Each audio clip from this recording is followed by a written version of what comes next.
Good evening. I'm Dale Mott, a proud producer of the new musical, Long Way Down.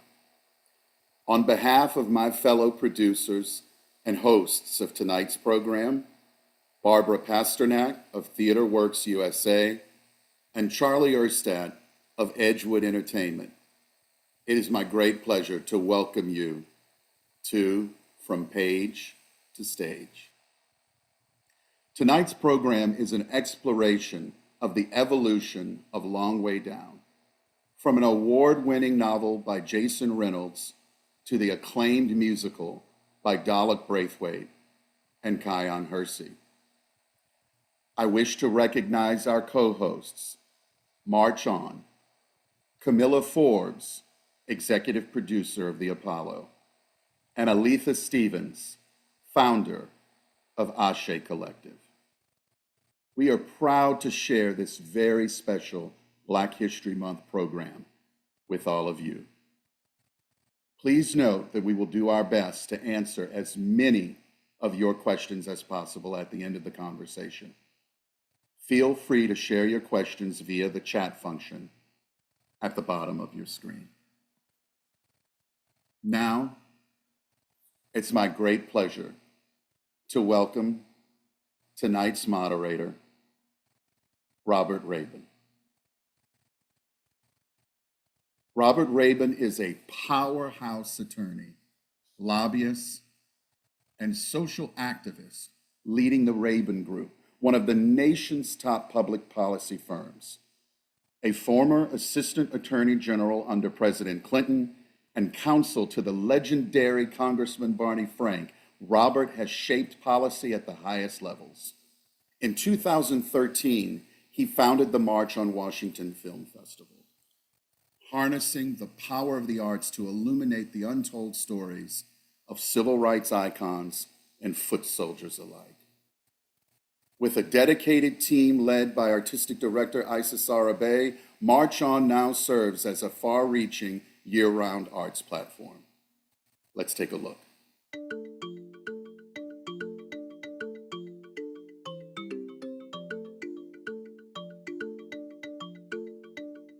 March On is an arts and education platform. We deploy art in all its forms: visual, performance, filmmaking, the written word, all of it, in order to advance our mission, which is to tell the untold or mistold stories of the past, using where we've been as a call to action to where we need to go. James Baldwin is not just a writer.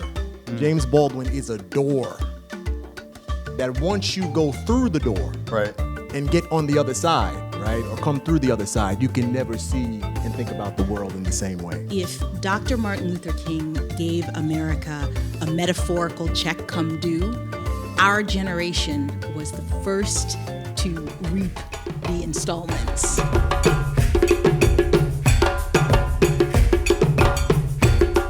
Giving praise to the source of all life, and honor to the seven directions: north, south, east, west, above, below, and within. And to the cycle of life of African ancestral peoples, those who've gone on before, those living, and those yet to be born. Because they were, we are. Because we are, they will be. Dale Mott, thank you so much for convening us and bringing your genius and your tremendous contributions to the nation, to this exquisite piece of art that we're about to learn more about tonight. Good evening, I'm Robert Raben, and welcome to our virtual salon featuring MacArthur Genius Fellow and award-winning author Jason Reynolds. Jason Reynolds is a #1 New York Times best-selling author. Let's say that again. Jason Reynolds is a #1 New York Times best-selling author of more than 20 books for children and young adults. A 2024 MacArthur Fellow, he is best known for All-American Boys, co-written with Brendan Keeley, the Track series, and Long Way Down, which earned Newbery, Prince, and Coretta Scott King honors. Among his many accolades, Jason served as the National Ambassador for Young People's Literature, an appointment by the Library of Congress, A Washington, D.C. native, you can explore his work at jasonwritesbooks.com. jasonwritesbooks.com. Tonight, we'll dive into the themes of Long Way Down and their transformation into new hip-hop and R&B musical. We'll share clips from the Olney Theater's successful world premiere production and discuss how you can support this powerful new work. Jason, thank you. Thank you for your artistry and your presence and your genius, and welcome. Thank you. Thank you very much. I appreciate it. I'm going to jump into the questions, but just a point of personal privilege, when I read Long Way Down, it's the only book I've ever read, and as soon as I finished reading it, read it again. I appreciate that. In sequence, what a gripping and powerful piece of work. God bless you for what you put into it. Through a gripping lyrical narrative, your novel, and now a new musical, explores violence, grief, and the unspoken rules shaping young Black men's lives. Before we discuss how your book has manifested as a musical, tell us, what inspired you to write Long Way Down? You know, I was a 19-year-old a long time ago, and you grow up in communities where you lose people sometimes, and for some of us, we start losing those people young. And I remember being 19, and I lost a few friends, but this particular friend, it hurt me in a different way, and I decided to do what so many young Black men do when they feel like they have no choice. And I got all my friends together. I went to his mother's house, and we had decided that we would take care of it ourselves because there were rules that we abided by.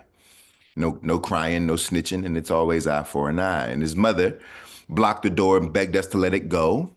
And we did, out of respect for his mom. She didn't want any of our mothers to know what it felt like to lose a son, and so we let it go. But I never forgot the pain and the rage and the anger that was introduced to me that day, the pain and the rage and the anger that exists within me, which is all rooted in a particular kind of heartbreak and an inability to tap into the language to express myself in a more fruitful and healthy way. Now, fast forward all these years, and I realized that there were so many young people who still felt that way, not just about the violence of it all, but about what it means for your humanity to be stripped whenever you can't find vocabulary to express a very real pain, and how the human thing to do in those moments is to express it the best way you can, which looks like destruction. This is a book that is meant to humanize those young people while also showing them that there are choices even when they sometimes feel like there aren't. A book that successfully humanizes these young people. Thank you. Thank you. Thank you so much for that. We're going to hear from the musical's creative team.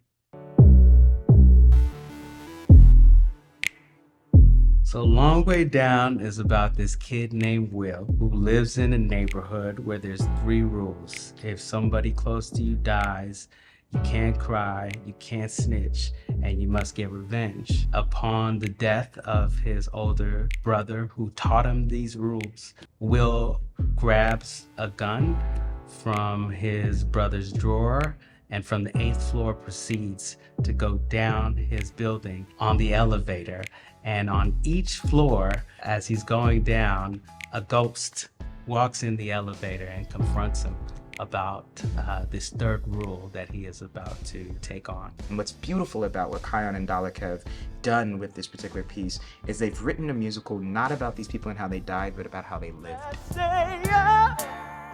Stories high and make stories to remember today.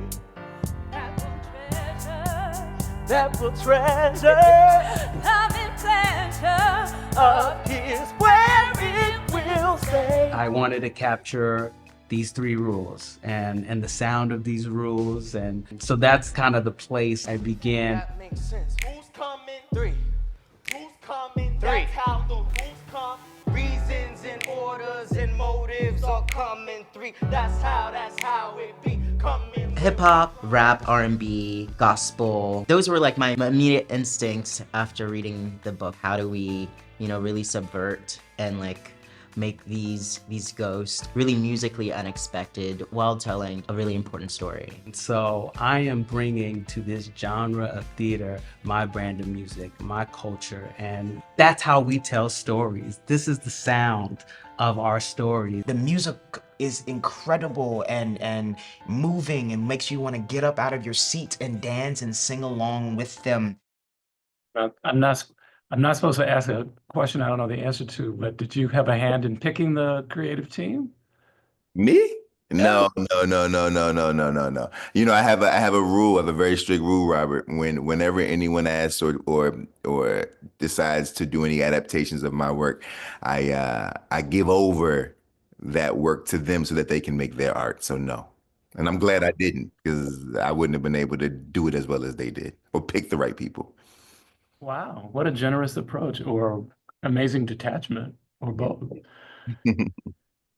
So let's sort of talk about some of the themes. How does the rule of revenge shape Will's understanding of justice? What does the story suggest about the difficulty of breaking that cycle? I mean, I think sometimes we forget that a lot of young people are making mistakes because they're often being punished for things that they don't have, and those things that they don't have, we never gave them. So then we're the people punishing them. And right, it's this weird, so like that alone is its own cycle. And then there's the other cycle that like is the environment and the community and poverty and politics and education and health insurance, food justice. And we can go on and on and on and on and on about what some young people are really up against. Revenge is just a byproduct of those things, right? The cycle of revenge is just, it becomes sort of it spins on its own axis after you look at all the mess that we created and set on their backs, right? And so like he's 14, you know what I mean? And we're like, man, these kids. And it's like, yeah, but he didn't invent this world. He inherited it, and the pressure of making sure that he abides by the rules set in this particular ecosystem. Because you think that if I don't abide by these rules, are there consequences for me? Will the ecosystem fall? Will everything that I think is real dissipate? Will all of a sudden all the people that I've lost with their lives or their deaths for that matter be in vain, right? There's so much at stake here to break those rules. There's so much going on in terms of the mind and the psyche of a young person where the zeitgeist says that you have to abide by a certain rule because it is the foundation and the cornerstone of a community, not knowing that all of that is a ruse, right? All of that is a ruse. The true cornerstone of these communities, as we know, Robert, is love and communication and that's linking arms and making sure that each one has a little bit extra to eat if we have a little bit extra in our houses, right? We know that at the end of the day that there has to be someone to keep the neighborhood safe. We need that there are men and women who make sure that they aren't afraid of the young people in their neighborhoods and have no problem speaking to those kids, that they know who the teachers are, that they show up to the schools, that they make, right? These are all the things that we know are the glue and the things that do break those cycles. But sometimes it doesn't feel like that's possible if they don't see us setting those examples. Well, and the importance of you telling these stories. How few opportunities there are to really get the full humanity that you can see and you care enough about to present.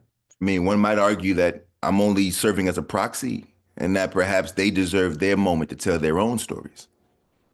Okay, Jesus. Not Jesus, just Jason. Yeah.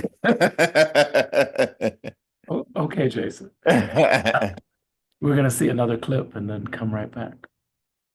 Bro, focus, man. Just show me what I taught you.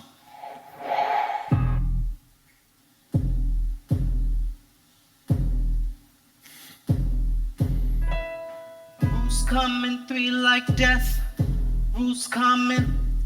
Who's coming? That's how the rules come. Reasons and orders and motives all coming. Three, that's how it be Coming where we from. Rules come in three like death. That makes sense. Rules come in Three.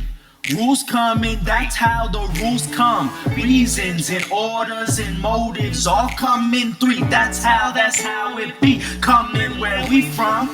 You know you gotta be wise. Anagrams telling you lies. Follow the rules or you die. Shouldn't come as a surprise. Imagine mama's eyes. Imagine her crying. No, that's the last thing you want. Forget all the fables you own. I'm only telling you once the three things that happen when shots are heard. Mothers start crying, then you hear sirens. Cops interrogate, I'm silent. All that talking for the birds. We don't say words. Never out loud. And when the moment comes that I'm not around, just follow the rules. They won't let you down. Beautiful. So one of the rules is no crying. Mm. Will's silence about his pain reflects, obviously, societal expectations of Black masculinity. How might open emotional expression change his path? Was that possible? Of course. I think that the freedom to express human emotion is the self-actualization of one's humanity. So if I can't emote, then I can't be whole. It's no different than what we see young people do every day when they're frustrated with something that their parents have told them and they can't find the language to express that frustration. They break their own toys. Right, that's they slam the video game controller on the ground, right? It's a very sort of natural, sort of an animal instinct, a human instinct. If I can't figure out how to find the language, then unfortunately the expression will come out, but it won't come out in a way that perhaps is productive, right? And it'll take me back to a base self. But if he was able to just cry it out, then that means he'd be able to acknowledge that the way that he feels on the inside, the pull of tears, is a human thing, and therefore he must be a human. The power of sublimation. The power of sublimation. They could harness that energy. We're going to see another clip. Aim, Will, aim. 3 reasons I know that Carson Riggs has killed my brother. He used to live on our block until he moved to another. Carlson became a dark son, a neighborhood gang, and started taking aim at Sean, giving him grief. And in this era, they've been having beef. 2, I'm always watching a crime show. The killer I always know, it's like I'm doing anagrams. Give me perspective like panoramin. And 3, had to be. This gun weighs like a baby, as black and as smooth as his skin. This gun weighs like a baby, all that potential within. But when babies cry loud, it signals life. But when this makes her cry, someone's gonna die.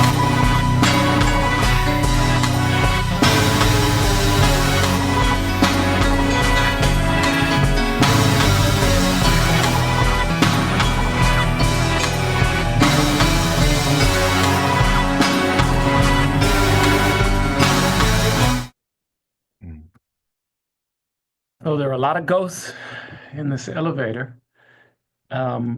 Say a little bit about how does Will's encounter with the ghosts from his past force him to look again or reconsider his decision?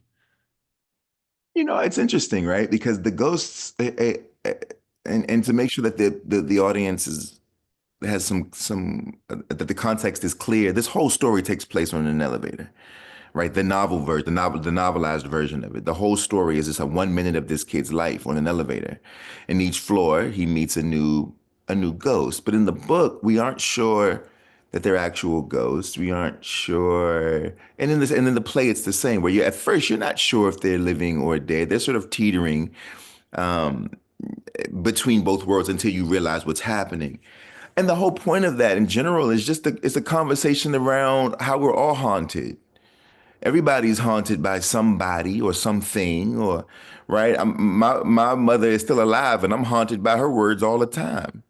Right. I'm haunted by the teachers who believed in me and the teachers that did not. I'm haunted by the neighborhood guys that taught me how to be tough and the ones that teased me for being soft. Right. These things don't always go away. Right? Things stick on us, stick in our psyches and in our spirits. And I think in this particular story, what's happening is they're not telling him what to do.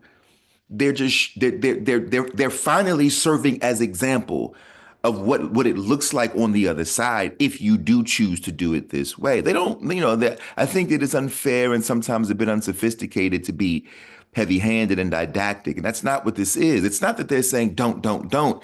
They're saying, do you even know who you are? Right? Do you know who you are? Because if you knew who you were, then you'd second guess this. You'd think again. But I'm not going to say this or that. I'm just going to ask you, do you know who you are? Do you believe that tomorrow you could live with this decision? Do you know what it feels like to die this way? Do you know what it feels like to live this way?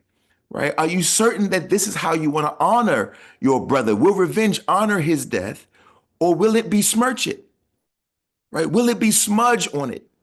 And I think these are the questions that the ghosts are alluding to, in a really brilliant way. I mean, I shout out again to Khiyon and Dahlak for the genius and the subtlety and the deft hand that they use when creating music to tell this story this way. Well, you gave them so much to work with. I mean, it's styled as a novel, I believe, and to me, and I'm as literate as every child who went to public schools in the South can be, but it read so much like poetry, which is why it was so easy for me to like read it once and then read it again, and I want to read it in different lights. It just had so much gorgeous complexity to it. I encourage people to read it in front and read it back and read it from the middle. So your words made me think two things, and I'm sure it's very common. I'd love to know your influences. When you were talking about the haunted aspects of our lives, I was thinking about the piano and the piano lesson and how that serves as an organizing principle for the past and how we never get from the past, or how we do get from the past. And then I think about in a world styled on Old Testament revenge and eye for an eye, how much the ghosts felt prophetic, like Old Testament prophets who were, and now I have to go read the Old Testament to have any idea what I'm talking about.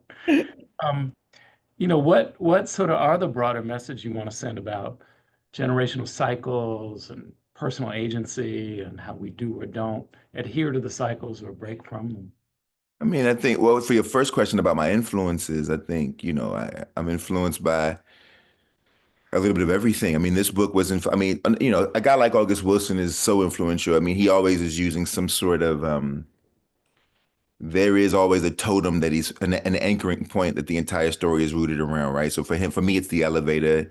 And for him, it's the piano or the fence or the trumpet, right? There's always a thing that he uses to build his stories around an object or an item or something that we can anchor ourselves in. So I look at him. I studied a lot of Alfred Hitchcock for this novel. A lot of the style of this book is rooted on Alfred Hitchcock's directorial style, the things he does with the camera and the things I'm trying with words and using the page as a frame instead of as sort of a space to fill. It's more like a frame where I get to play around in. And so I lots and lots of things. I mean, I've read copious amounts of literature over the years, obviously. And so I'm influenced by it all. I'm influenced by my mother, my older brother, the stories of my neighborhood. I'm influenced by the kids I meet every day, right? It's all sort of there feeding the beast. And honestly, in terms of the cycle breaking and in terms of all of that, I am mostly interested in and this is a Baldwin quote, right? The interior life is a real life, and the intangible dreams of a person have a tangible effect on the world, right? That's what James Baldwin said. And I'm interested in the interior life of humanity because I do believe that once we understand how to get our insides together, right? How to rearrange and recalibrate our insides, our outsides look different. Right. And that means sort of the inside of the individual. That also means the inside of the household, the inside of the community. Right. All of those things. Like this is about family business. And it's about understanding that, like, we have to love harder. We got to love harder. It isn't about, it broke my heart when those kids protested in Baltimore during the Baltimore uprisings, the death of Freddie Gray. And they were called thugs. And the moment we can call a kid a thug or a gangster or a monster, we no longer have to call that kid a child. And that's dangerous for us. That's dangerous. And that's what this book is sort of challenging and wrestling with and pushing. Is he a bad kid? No, he is a child who is afraid and who feels he has no other option. What do we do for that child? Because whatever the answer is to that is where the cycle breaks. Thank you for that. We're going to have another clip, and then we're going to, one last question, and then we're going to encourage people watching to send in your questions. We've already got a couple, and we will address them when we come back. Carlson walks out the door, ready to go about his normal route. Will knows there's something else for him in store. He raises the gun, aims it, and then... But who really taught us how the story ends? The rules given to me by my best friends. They learned from their OGs. Our daddies taught them, that's what they told we. So as your daddy holds me closely, staring coldly, I know he gon' follow through with all three. It's not like he could trust the streets with his tears, or trust the police with the secrets he hears. They probably turn it around, put hand on your head, facing the ground. Happened to all of our peers. Too poor to afford a lawyer, so they giving us years. Been going on for hundreds of years, built wealth and made careers. We like, bump this. If this is how they punish love and making money from us, then we'll make our own justice. Agreed upon by people that love us and we respect. Sacred text for the next, our own way to protect. And so we... This how we release the silence when grief can only speak in violence. I just hear sharp refrain, you gosh, that this is how you kill your pain. You just, but this pain's too deep for me to see. So this pain can't be in front of me. Hey, it's something inside I can't attack. Hey, hey, I'm trying to hold it all back.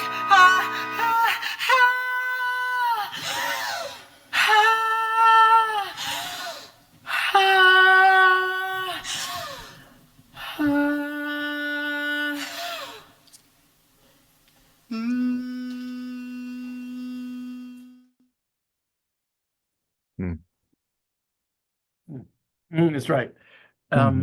What's, I mean, one of the questions from the audience, what's exciting, among the many things, what's exciting about seeing your work in a new medium? I mean, everything. Listen, I'm an artist, right? There's nothing to me more invigorating than art. And so the fact that this story, yes, there are the obvious implications and the weight of this tale, but from the at a very sort of base level, from a creative level, it's just always cool to see interpretations of a thing you made become a new thing, right? That art begets art. That a thing could be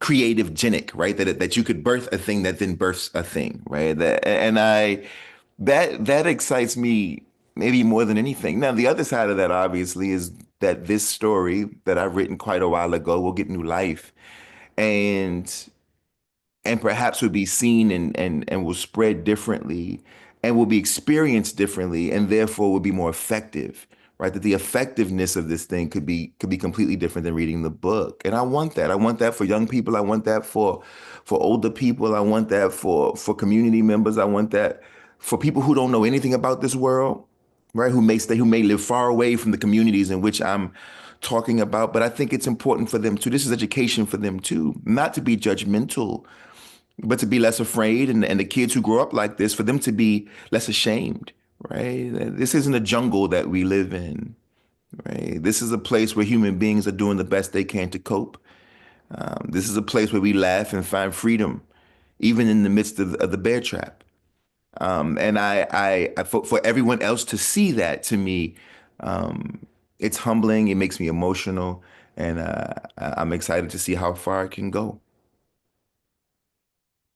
Going to go very far, and we're excited as well, and just so grateful that not only do you bring this creativity in the world, but you have the I won't say open source because I'm sure there's a copyright, but you have the ecumenicalism about your work to allow other artists to permutate it and build on it, and that's really a blessing. Thank you. I'm going to bring in we have more questions for you, but I'd love to bring in the producers and some more of the creative team behind the musical. But I'm going to bring on Barbara Pasternak, one of the producers of Long Way Down. Barbara, thank you for putting your time and your treasure and your talent and your brand behind such a beautiful lyrical piece of work. What do you hope this novel's transformation to a musical will achieve? I mean, I think I certainly can't say it any better than what Jason just said. From the very beginning, this piece has meant a lot. And Jason, when I first came to Jason and said, could we adapt it? He was so generous, even though I think he thought that it being a musical was a crazy idea. But he supported it. And I think I just hope it gets out there in the world. And for that, we need everyone's support. Do we have one more clip, Robert, that we were going to show before we move on? We may well. Let's toss that to the clip people. And then we can come back and talk about how everybody can help support the musical. Losing the words I've been using, or I sung guns I snuck right below my elbow. Felt so much, there's nothing left, no words left, just a plea. Is it on or is it no? Is it no or is it on? I search for the words, but all I feel is something beyond.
You coming?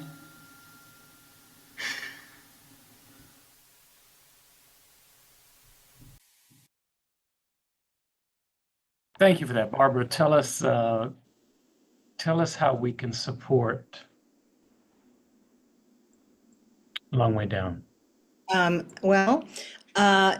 First of all, can I introduce Dahlak Brathwaite, who happens to be somewhere in ether out there? I don't know whether can we pop him in now?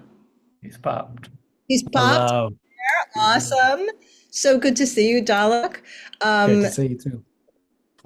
And he, and as you know, he and Khiyon are the creators of the piece. And so here's the first thing you can do. First, I encourage you to share your email address to info@edgewood.com, and you'll be the first to receive invitations to development presentations and new productions. And there's the slide. Dahlak, that was a very exciting moment in the show. I'm glad we picked it for this slide because I think it communicates the energy, right? Yeah. 100%. Yeah, all these clips, especially my favorite is the second clip where Will is about to cry but not ready yet, and all these ghosts are giving him pressure, giving him energy, giving him the space to cry, or pressuring him against it at the same time, and you really feel that tension that will continue on throughout the rest of the piece. So it's great to watch it again, and thank you, Robert and Jason, for speaking on the piece and on the book and on the work. It's a brilliant and wonderful thing to be a part of. Yes. So this is the first way you can help. The second way you can help. TheaterWorksUSA is a not-for-profit organization, and so you can also make a fully tax-deductible donation by following the QR code on the screen and in the chat. There it is. Great. I'll take a moment. And I'll also go back and just give you the email where you can get all of this information. And again, it was info@edgewoodedge.com. Great. So those are the first two ways that you can support. And then I want to thank Dahlak for your beautiful work. And I want to thank everybody on the screen. And I hope you will all come with us on this journey. And I'm going to send it back to Robert because he's going to tell us yet another way that you can support. Well, the crucial way to support is through investment. It takes a wide group of communities and every sort of level of income and treasure to put together art which is so powerful and creative and edgy. In this particular day and age, when there are attacks on our identity and our stories and our very existence, some group of us need to fight back in all the ways that we can, and some group of us need to double down and invest in the quiet ways that are comfortable for you. And storytelling is the evergreen and the perennial way to be visible and to be known and to connect with communities and to educate. So Long Way Down is an excellent investment and partnership opportunity. We can send you the investment deck if you reach out to the email address that's been provided several times, info@edgewoodedge.com, or click in the chat. There's an example of the investment deck. Thank you. Art, whether it's Euripides or In the Heights or Long Way Down, happens because of somebody's genius and the right story at the right time, and then a community of people coming together to create the proscenium and the medium, and those are all the big words I'm going to use. So that's what we're a part of tonight. Jason, you were very, very generous to put your work out into the world and then to allow people to take it and do which they will. Of course, I'm not going to let you go without that classic, pardon me for being on a reality show, question. You are a MacArthur Genius. I know that's not the official title, but that's the title that matters. What was it like when you got the call? How did you find out? What was it like? I mean, it was, I got the call and I was grateful, but I also challenged the MacArthur Foundation to make sure that they continue to look for us who are writing for the kids. Because the truth is that the scientists don't become the scientists without our books. And the capital L fiction writers don't become who they are without our books. And the architects don't become the architects without our books. Right? Like these are the cornerstones, the linchpin, the building blocks, right? This is how literacy is created and then becomes all the other bits of genius that exist in the world. And so I challenged them a bit to look a little harder in our spaces. And that came after the thank you, but I did challenge them to continue to look for the people creating for the children, because those are the future geniuses. Most of your work is in young adults and children. Primarily, yeah. And which is why Long Way Down is so important, which is why this play is so important, and which is why I think people sort of getting involved and engaged and donating and making sure that they're pouring their resources into something like this could be important. At some point, we're going to have to combat the media that is readily available. Like at some point, we're going to have to push back against the cell phone. We're going to have to push back against, right? We're going to have to figure out how to create something that actually might be able to put a dent in this. And I think we can start with figuring out how to get our youngins back in the theater. But that won't happen without the resources of the people on this call, Yeah, I love that you say that. This is not a plug for it, just to let you know, the March on Washington Festival created a curriculum called Imagining Equity. And it is a 11th grade year-long course for social justice filmmaking. It's the first in the nation, and Los Angeles has it piloted in 3 of its high schools. And of course, we want to bring it nationwide for high school students to have the technique and the learning about narrative form, framing, and then how to actually make a film. And what we were inspired by was 17-year-old Darnella Frazier, who fearlessly is filming the lynching, the murder of George Floyd. And had she not done that, who knows where we would have been. But what would it be like? And this sounds like the genre of your work and the gestalt of what you're trying to do, is to give people the tools they know they have. They just need to be supported and given the technique. And I love it. Dale Mott, thank you for being you and having your hand at the center of so many powerful stories and works of art.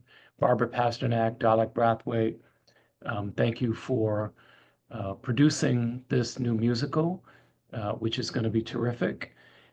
Team, audience, thank you so much for showing up tonight. This webinar will be available and people can watch it. And most of all, Jason Reynolds, for your talent and your commitment and your willingness to share your words, your very powerful words, with the world. God bless you, man. Really appreciate it. Thank you. Thank you all for coming tonight.